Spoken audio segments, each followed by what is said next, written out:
வணக்கம் வீரர்களே, இது உசுர் அப்டேட் எபிசோட் 12. என்னடா காலங்காத்தாலே இப்படி காமிக்கிறான்னு பார்க்காதீங்க. நான் தூங்கிட்டு இருந்த கட்டல் பிஞ்சு போச்சு. காரணம் நம்ம இல்லை, ஆனால் நம்ம மேலே பழி போட்டுறவங்களும் பயத்திலேயே நம்ம அப்படி கிச்சனுக்குள்ளே வந்துட்டோம். கிச்சனுக்குள்ளே பார்த்தா நம்மளுக்கு நேற்று போட்டு வச்ச முட்டையை எல்லோரும் அமுக்கிட்டாங்கோ. ஸோ அதனால் இன்னைக்கு காலையில் நம்ம 2 முட்டையை எடுத்துட்டு நம்ம மிக்கலான்னு பார்த்துட்டேன். கடைசியில் ஒரு முட்டை தான் மிஞ்சிச்சு. அவங்களுக்கு, நம்மளுக்கு இல்லை, நம்ம 2 முட்டையை தூக்கிட்டோம்ல. நம்ம ஊர் ஸ்டைல் கலக்கி தான், அதாவது வெங்காயம், பச்சை மிளகா, 2 முட்டை, அப்புறம் மீன் குழம்பு. சும்மா சூப்பராக இருந்துச்சு முட்டை கலகி. அதை சாப்பிட்டு முடிச்சுட்டு இன்றைக்கி முக்கியமான நாள், எங்கள் பாட்டியோட நினைவு நாள். அதாவது இந்த காணொலி ஆக்சுவலி 12ஆம் தேதி எடுத்தது. அந்த செலிப்ரேட் பண்ணுறதுக்காக தான் போயிட்டுருக்கோம். காலை உணவை முடிச்சுட்டு அப்புறம் என் தங்கச்சிக்கு ஃபங்க்ஷன் வேறு நெருங்கிட்டு இருக்குதா, அதனால் அதுக்கு ஐஸ்கிரீம் வேறு புக் பண்ண போயிருந்தோம்.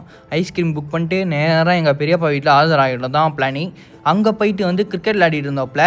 கிரிக்கெட்டுக்கு நம்மக்கிட்ட ஒரு பால் தான் குத்தாப்பில். நம்ம ஒரு பால் சும்மா சூப்பராக வச்சுக்கிட்டோம், பால் காணாமல் போச்சு.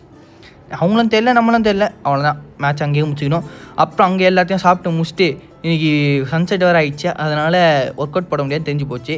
பரவாயில்ல, நம்ம கை நிற்கல ப்ராக்ரஸ் ஆச்சு பார்ப்போண்டா சொல்லிட்டு அதையும் பார்த்துட்டு சும்மா அருமையான மெய்யழகன் படம் பார்த்தேன். அதாவது one of my best favourite படம். அதுவும் நம்ம என் பெஸ்ட்டு ஃப்ரெண்டோட ஃபேவரட் படம். அதையும் பார்த்து முடிச்சுட்டு இன்றைக்கி நம்மளோட நைட் உணவையும் சாப்பிட்டு முடிச்சுட்டு அதுக்கடுத்து கிங்ஸ்மேன் சீக்ரெட் சர்வீஸ் போட்டிருந்தாப்புல அதையும் பார்த்துட்டு இன்றைக்கான நாளை முடிச்சிட்டேன். நாளைக்கான ஒளிப்படத்தோடு செஞ்சுக்கிறேன். அது ரைட், ட்ரஸ்ட் த கிரைண்ட்.